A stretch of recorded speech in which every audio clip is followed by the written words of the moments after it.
ఎడారిలో సెలయేర్లు ఫిబ్రవరి 13.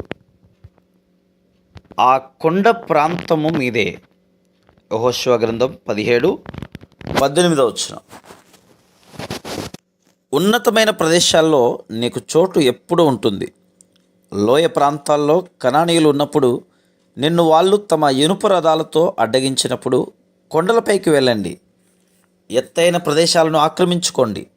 దేవుని కోసం నువ్విక పని చేయలేని సమయం వచ్చేస్తే పనిచేసే వాళ్ళ కోసం ప్రార్థన చేయి. ఈ లోకాన్ని ప్రసంగాల ద్వారా ఊపేయడం నీకు కుదరకపోతే నీ ప్రార్థన ద్వారా పరలోకాన్ని ఊపేయి.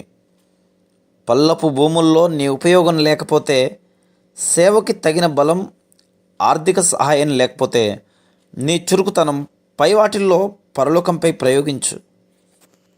విశ్వాసం అరణ్యాలను నరికే శక్తి గలది. కొండ ప్రాంతాలు నివాసానికి ఎంత శ్రేష్టమైనవో తెలిసినప్పటికీ, అరణ్యాలు నిండిన ఆ కొండల్ని నివాసయోగ్యంగా చేయడానికి, ఆ అడవుల్ని నరకడానికి యోసేపు సంతానానికి ధైర్యం చాలేది కాదు.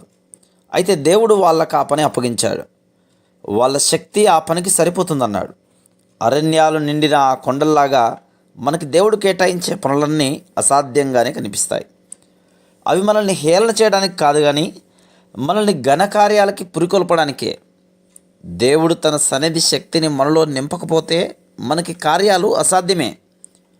విశ్వాస సహిత ప్రార్థనకి జవాబుగా దేవుడు ఏమేమి చేయగలడు అన్నది మనకు తెలియడానికే ఇబ్బందులు వస్తాయి. లోయలో నువ్వు ఉండలేకపోతున్నావా? కొండల్లోకి వెళ్ళి నివసించు.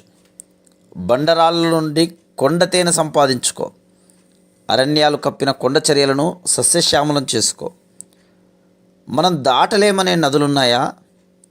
తొలచలేమని వదిలేసిన పర్వతాలున్నాయా?